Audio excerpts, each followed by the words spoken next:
Hello बच्चों, कैसे हैं आप? उम्मीद करता हूँ आप सब लोग अच्छे होंगे। यह हम पहले चैप्टर का 10th क्लास का दूसरा वीडियो शूट कर रहे हैं। पहले वीडियो में हमने देखा था, इंट्रोडक्शन किया था और उसमें जानने की कोशिश कर रहे थे व्हाट इज केमिकल चेंज। तो केमिकल चेंज के बारे में हो गया था। तो केमिकल चेंज के आइडेंटिफाइंग फीचर्स क्या क्या थे? Change in colour, change in order, change in temperature, evolution of gases, change in physical state, formation of precipitate. ये प्रोसेसेस जहाँ होती हैं, ऐसा जहाँ होना पाया जाता है, उसको हम कहेंगे केमिकल चेंज। क्या कहेंगे? Chemical change. ओके, चलिए। तो process of chemical change is called as chemical reaction. Okay, अब हम बात करेंगे जो मेन टॉपिक शुरू होता है, चैप्टर की जान है और एग्जाम में भी खूब पूछा जाता है, that is types of chemical reaction. Types of chemical reactions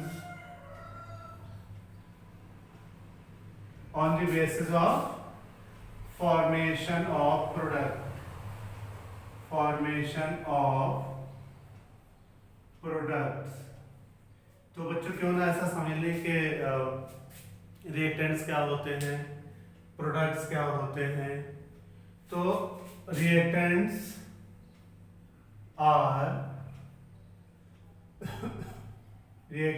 are those chemical substances which take part in chemical reaction.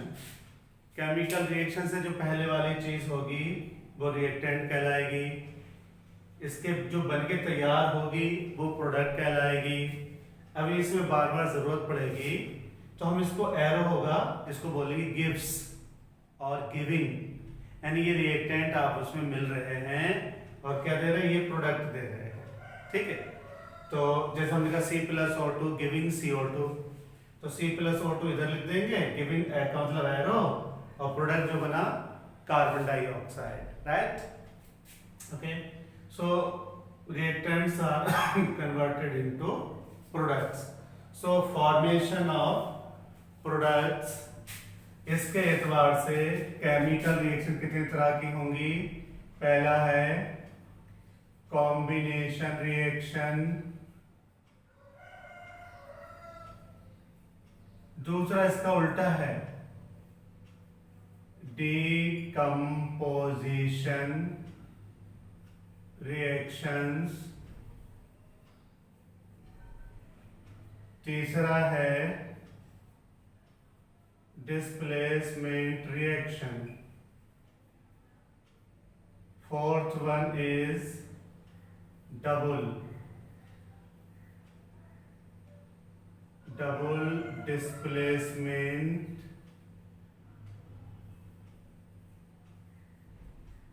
Reaction. ठीक है, पांचवा है रिडॉक्स रिएक्शन। ये रिडॉक्स रिएक्शन हमारे आने वाले क्लास में 11th-12th में बहुत काम आने वाला है।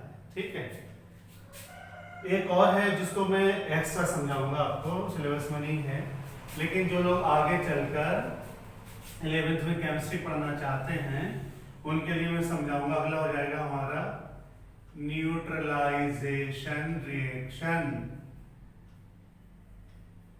और सातवां है जो बार बार जरूरत पड़ेगी, आइसोमेराइजेशन रिएक्शन। हम लोग चौथे चैप्टर में किसकी बात करने वाले हैं? Isomerism. So on the basis of formation of products, chemical reaction may be divided into 7 categories. Combination reaction, decomposition reaction, displacement reaction, double displacement reaction, redox reaction, neutralisation reaction, isomerisation reaction. अगर आपने इनको अच्छे से समझ लिया तो आपको chemistry से इश्क हो जाएगा, यानी आसान हो जाएगी। तो इसका स्क्रीनशॉट ले लीजिए और फिर इसको बार बार दोहराइए, कितनी तरह की हो सकती हैं। तो शुरू करते हैं सबसे पहले कॉम्बिनेशन। कॉम्बिनेशन का मतलब ही है दो चीजों का जुड़ जाना, कॉम्बिनेशन रिएक्शन, कंबाइन हो जाना। मान लीजिए मैंने कहा C+O2 क्या बना, CO2, कार्बन और ऑक्सीजन जुड़कर क्या बना रहे हैं, कार्बन डाइऑक्साइड बना रहे हैं, ठीक है। तो ये दोनों जुड़ गए, एक बड़ा मॉलिक्यूल बना दिया। हमने 9th क्लास में एक चीज पढ़ी थी, atomicity, number of atoms present in a molecule is called its atomicity, right. तो यहाँ पर क्या एक है या दो है, अब यहाँ मिला के 3 हो गए, इसका मतलब ये बड़ा मॉलिक्यूल है। किसके कॉम्बिनेशन से बना, 1 atom of carbon, 2 atom of oxygen. Therefore, this reaction is called as combination reaction. इसकी डेफिनेशन बहुत इंपॉर्टेंट है। हम लिखेंगे when 2 or more smaller units, 2 or more smaller units, अब यूनिट क्या हो सकते हैं, एटम भी हो सकते हैं, मॉलिक्यूल भी हो सकते हैं। two or more smaller units combine together to form larger units or molecules. Larger units or molecules. फिर से सुनते हैं, combination reactions are those reactions in which 2 or more smaller units combine together to form larger molecules. Sorry, पसीना आ रहा है, देख के घबराना, घबरा के पसीना नहीं आ रहा है। मैंने पंखा कूलर सब बंद कर दिया, बच्चों की शिकायत आई थी कि आवाज़ नहीं आ रही है, तो मैंने कहा भाई मैं 10-15 मिनट के लिए गर्मी बर्दाश्त कर सकता हूँ, लेकिन बच्चों के समझ में नहीं आया तो मेरी मेहनत बेकार जाएगी और जो बच्चे स्टूडेंट्स जो पढ़ रहे हैं उनका भी वक्त बर्बाद होगा। तो वक्त की कीमत को हम सब लोग समझते हैं, है ना, हम लोग स्मार्ट हैं। तो स्मॉलर यूनिट क्या होंगे, जो है जुड़कर एक बड़े मॉलिक्यूल को जन्म देंगे। कल हमने थोड़ी सी बात की थी कि बॉन्ड क्या था, पहले जो हमारा लेक्चर था, जो वीडियो था, उसमें था बॉन्ड क्या था। अब इसमें देख रहे हैं कि ये जो जुड़ रहे हैं इसके दौरान एक बॉन्ड बनेगा, एक फोर्स लगेगा, जिसको हम जो भी नाम देंगे, या तो कोवेलेंट कहेंगे, आयोनिक कहेंगे। तो बॉन्ड बनने के दौरान एनर्जी रिलीज होती है, और बॉन्ड जब ब्रेक करना होता है तो एनर्जी देनी पड़ती है। मैंने बताया था बलून नोट कर ले, बलून से खेलेंगे नहीं, नोट करेंगे। तो पहला क्या होगा, हम लिख देंगे बॉन्ड फॉर्मेशन कैसी होगी, एक्सोथर्मिक होगी। और बॉन्ड को जब ब्रेक करना होगा, बोलिए उसका उल्टा हो जाएगा, क्या होगा, एंडो मीन्स इनसाइड, एंडोथर्मिक। लेकिन याद रखिएगा, थर्म जब हम बात करें स्पेशली हीट के बारे में बात करेंगे। सिंपल कोई भी एनर्जी हमें पता नहीं कौन सी है तो हम क्या कहेंगे, एक्सो एनर्जिक और एंडो एनर्जिक, राइट। तो कॉम्बिनेशन रिएक्शन तो हम यहाँ नीचे लिख देंगे स्टार बना के, पहले डेफिनेशन लिखी, हम नीचे लिखेंगे majority of combination reactions are exothermic in nature, यानी कि इनमें क्या होती है, हीट रिलीज होती है। Majority of the combination reactions are exothermic in nature. क्यों होती है, यस, जैसा कि मैंने बताया नए बॉन्ड बनते हैं और जहां बॉन्ड बनते हैं वहां क्या होती है, हीट रिलीज होती है। अब एक बहुत बढ़िया सा एग्जांपल हमें इसका मिल जाएगा वो क्या है, लाइम, चूना। सरकारी बिल्डिंग या गांव में घर पोतते हैं पेंट करते हैं ना, सादा लैम्प जो है चूना उसको पेंट कर देते हैं।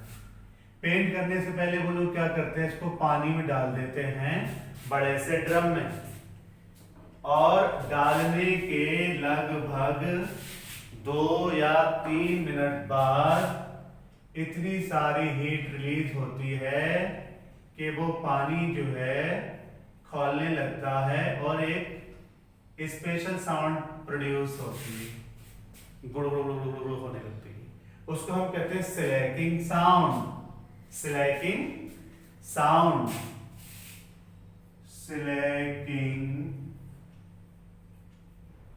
साउंड। इसलिए रिएक्शन क्या, जो लैम्प बना उसको कहेंगे स्लैग लैम्प। ये सिंपली क्या है, लैम्प है चूना। अब मैं खास आप लोगों को कहेंगे, देखो जो लोग पान वगैरह बेचते हैं उनके पास होता है, तो पान वाले ये होता है। इसको हम खैनी वाला चूना, पान वाला चूना, खाने वाला चूना कह सकते हैं।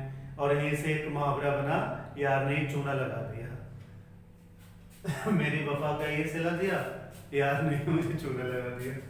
तो ये लैम्प हो गया। जब ये बनके तैयार हुआ तब ये कहलाएगा स्लैग लैम्प। अब क्या हुआ, यहाँ पर कोई अलिफ लैला का जादुई चिराग तो है नहीं, हीट आई कहां से? तो हमने देखा यहाँ कॉम्बिनेशन रिएक्शन हो रही है। कॉम्बिनेशन रिएक्शन के दौरान बॉन्ड बन रहे हैं, इसलिए क्या हो रही है, वहां पर हीट रिलीज हो रही है। फिर से दोहराओ, combination reactions are those reactions in which 2 or more smaller units combine together to form larger molecules. Majority of the combination reactions are exothermic. Why exothermic? Because new bonds are formed. अब इसके कुछ और example ले लेते हैं। जैसे बहुत बढ़िया है और आपको आसानी से मिलेगा, H2O plus CO2। कहीं देखा ये? यस, कोल्ड ड्रिंक में होता है H2CO3। तो कोल्ड ड्रिंक जो खट्टी होती है, सॉवर इन टेस्ट होती है, वो किसकी वजह से होती है? Carbonic acid. इमली खट्टी मीठे बेर, चल घर जल्दी हो गई देर, वो नहीं, कोल्ड ड्रिंक भी खट्टी है। क्यों? इसके अंदर क्या होता है? कार्बोनिक एसिड होता है। इसीलिए जो बच्चे ज्यादा कोल्ड ड्रिंक पीते हैं उनको दांतों के इश्यू आते रहते हैं, खराब होते रहते हैं। हमने दूसरे चैप्टर में आपको समझाने की कोशिश की थी कि जो नेचुरल होता है पीएच, उसकी बहुत जिम्मेदारी होती है, बहुत जरूरत होती है। अगर ब्लड का पीएच अगर हम सही से मेंटेन नहीं करेंगे तो हमारे किडनी खराब होने की पूरी प्रोबेबिलिटी रहती है। कुछ बच्चों के कमेंट आए, वो कह रहे थे कि सर आपने तो किताब में तो बैलेंस करना पहले सिखाया है, आप ये कर रहे हैं। तो हम क्या करेंगे कि बैलेंस करना तो हम सीख ही लेंगे आसानी से, वो अच्छा टॉपिक भी है, कोई शक नहीं है, लेकिन हम थोड़ा सा इसको पहले सीख लें रिएक्शन क्या होती है। जैसे आपने देखो सिर्फ 5 तरीके दे रखे किताब में, लेकिन मैंने 2 और जोड़ दिए हैं जिससे फ्यूचर में कभी जरूरत पड़े। एग्जाम के लिए तैयारी मत करना, लेकिन कई बार क्या होता है कोई चीज हमारे जहन में पहले से होती है तो याद आ जाती है। तो ये क्या बनेगा? Carbonic acid. ऐसे बच्चों जो होती है अमोनिया, NH3 प्लस H2O, क्या बनेगा? NH4OH। Ammonia, water, ammonium hydroxide. इसको लिकर अमोनिया भी कहते हैं, लिक्विड अमोनिया भी कहते हैं। एक इंटरेस्टिंग फैक्ट यहां पर नोट कर लें हम लोग, अमोनिया पानी में बहुत ज्यादा सॉल्युबल होती है,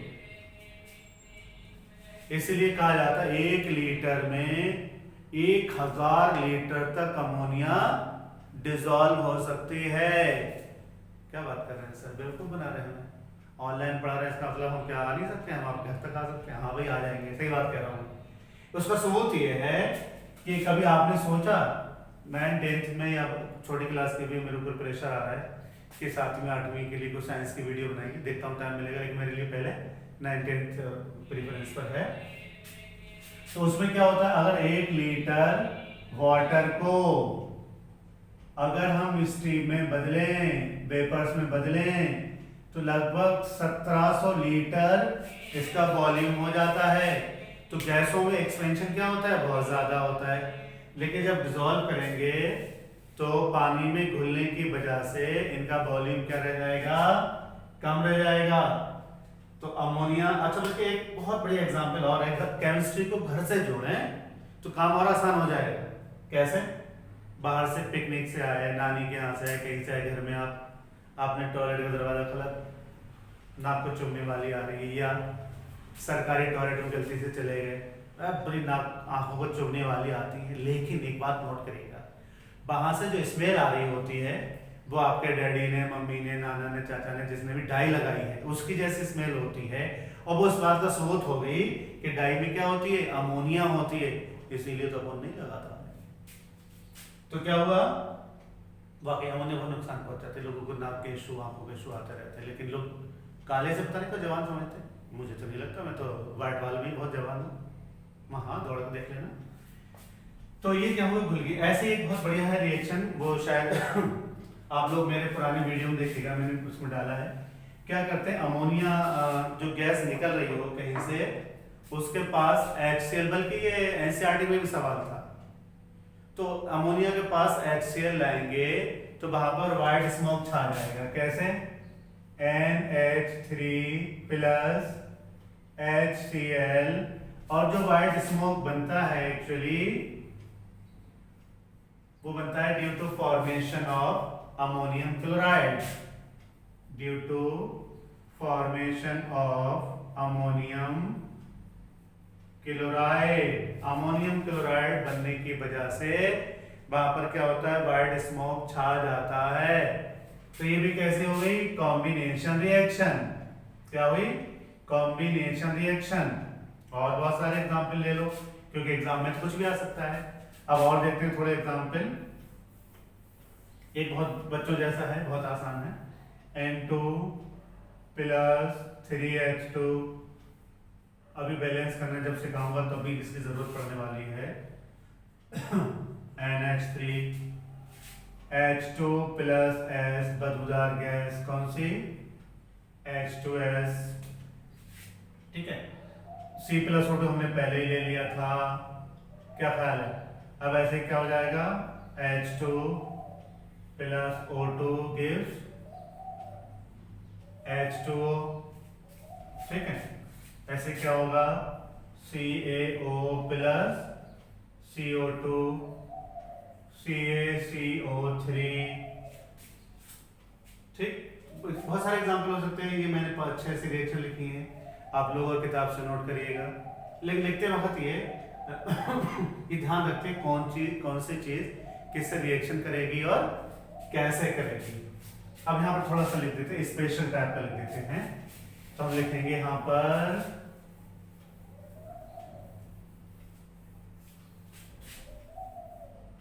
addition reactions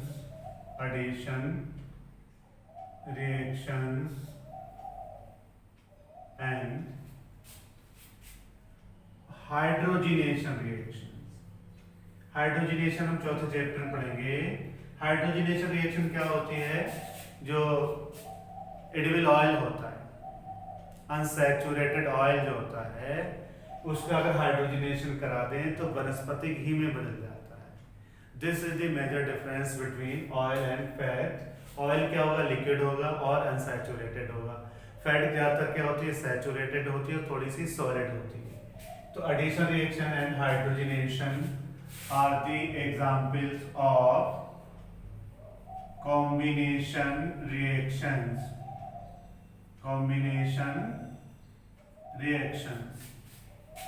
तो जाहिर है बच्चों, थोड़ा समझाएंगे तो वीडियो तो लंबे हो जाएंगे थोड़े बहुत।